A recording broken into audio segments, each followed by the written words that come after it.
ലേവ്യർ 5-ാം അധ്യായം. ശപഥസ്വരം കേട്ട് സാക്ഷിയായ ഒരു വ്യക്തി അവൻ കാണുകയോ അറിയുകയോ ചെയ്തിട്ടും ഏറ്റുപറയുന്നില്ലെങ്കിൽ തീർച്ചയായും പാപം ചെയ്യുന്നു.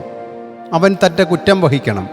അല്ലെങ്കിൽ ഒരു വ്യക്തി മലിനമായ ഏതെങ്കിലും വസ്തു സ്പർശിക്കുമ്പോൾ അത് മലിനമായ കാട്ടുജീവിയുടെ ജഡമായാലും മലിനമായ കന്നുകാലിയുടെ ജഡമായാലും മലിനമായ ഉരകത്തിൻ്റെ ജഡമായാലും അത് അവനിൽ നിന്ന് ഗോപ്യമായിരുന്നാൽ കൂടി അവൻ മലിനനും കുറ്റക്കാരനുമായിരിക്കും. അതുമല്ലെങ്കിൽ ഒരുവൻ മനുഷ്യമാലിന്യം, ഒരുവനെ അശുദ്ധനാക്കുന്ന ഏതു മാലിന്യവും സ്പർശിക്കുമ്പോൾ അത് അവനിൽ നിന്ന് ഗോപ്യമായിരിക്കുകയും പിന്നീട് അവൻ അറിയുകയും ചെയ്താൽ അവൻ കുറ്റക്കാരനായിരിക്കും.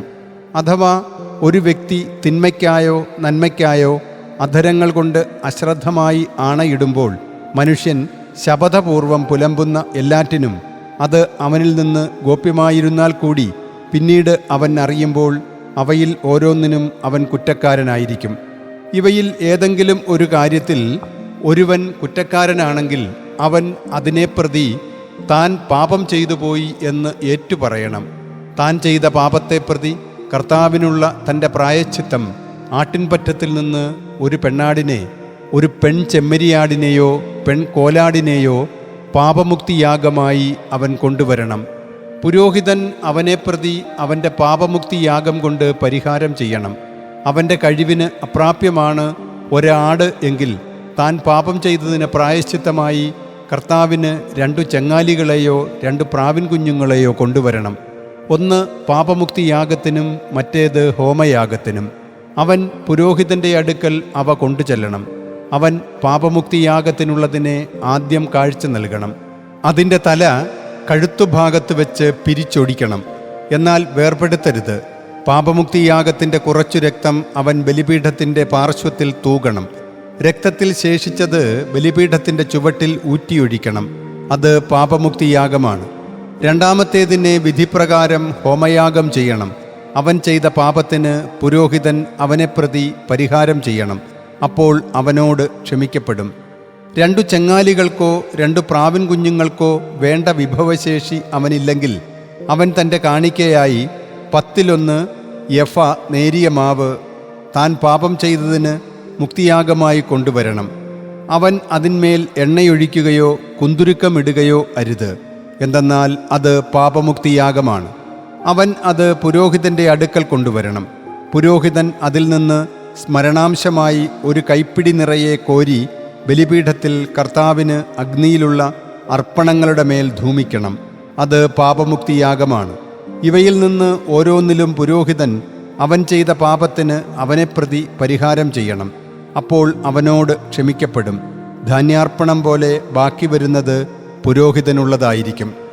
കർത്താവ് മോശയോട് ഇപ്രകാരം അരുൾ ചെയ്തു: ഒരു വ്യക്തി അവിശ്വസ്തമായി പെരുമാറി കർത്താവിൻ്റെ വിശുദ്ധ വസ്തുക്കൾക്കെതിരെ അബദ്ധവശാൽ പാപം ചെയ്താൽ അവൻ്റെ പ്രായശ്ചിത്തമായി വിശുദ്ധ സ്ഥലത്തെ ഷെക്കലനുസരിച്ച് നിന്റെ മതിപ്പ് പ്രകാരം വെള്ളി ഷെക്കലിനുള്ള തികവുറ്റ ഒരു മുട്ടാടിനെ ആട്ടിൻപറ്റത്തിൽ നിന്ന് കർത്താവിന് പ്രായശ്ചിത്തമായി കൊണ്ടുവരണം.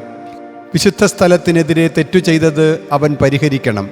അതിന്മേൽ അതിൻ്റെ 5-1 കൂടി ചേർക്കണം. അവൻ അത് പുരോഹിതനെ ഏൽപ്പിക്കണം. പുരോഹിതൻ പ്രായശ്ചിത്തയാഗത്തിനുള്ള മുട്ടാടിനെ കൊണ്ട് അവനെ പ്രതി പരിഹാരം ചെയ്യട്ടെ. അപ്പോൾ അവനോട് ക്ഷമിക്കപ്പെടും. ചെയ്യപ്പെടരുതെന്ന കർത്തൃകൽപ്പനകളിൽ ഏതെങ്കിലും ഒരെണ്ണം ലംഘിച്ച് ഒരു വ്യക്തി പാപം ചെയ്താൽ അവൻ അറിഞ്ഞില്ലെങ്കിൽ തന്നെയും അവൻ കുറ്റക്കാരനാണ്. അവൻ തൻ്റെ കുറ്റം വഹിക്കണം. നിന്റെ മതിപ്പ് പ്രകാരമുള്ള തികവുറ്റ ഒരു മുട്ടാടിനെ ആട്ടിൻപറ്റത്തിൽ നിന്ന് പ്രായശ്ചിത്തമായി അവൻ പുരോഹിതൻ്റെ അടുക്കൽ കൊണ്ടുവരണം. അവൻ അറിയാതെ അബദ്ധത്തിൽ ചെയ്ത അവൻ്റെ തെറ്റിന് പുരോഹിതൻ അവനെ പ്രതി പരിഹാരം ചെയ്യണം. അപ്പോൾ അവനോട് ക്ഷമിക്കപ്പെടും. അത് പ്രായശ്ചിത്തയാഗമാണ്.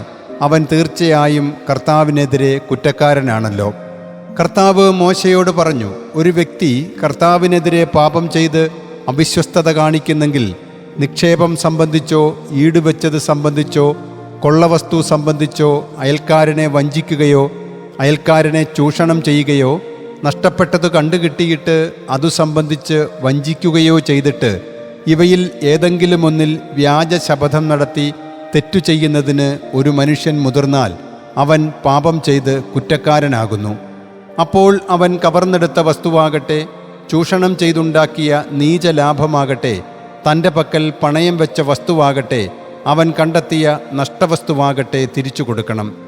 അഥവാ ഏതൊന്നിനെ പ്രതിയാണോ അവൻ വ്യാജസത്യം ചെയ്തത്, അതിൻ്റെ ശീർഷമൂല്യത്തോട് അതിൻ്റെ 1/5 ചേർത്ത് തൻ്റെ പ്രായശ്ചിത്ത ദിനത്തിൽ ആർക്കാണോ അവൻ അത് നൽകേണ്ടത് അവന് അത് നഷ്ടപരിഹാരമായി നൽകണം.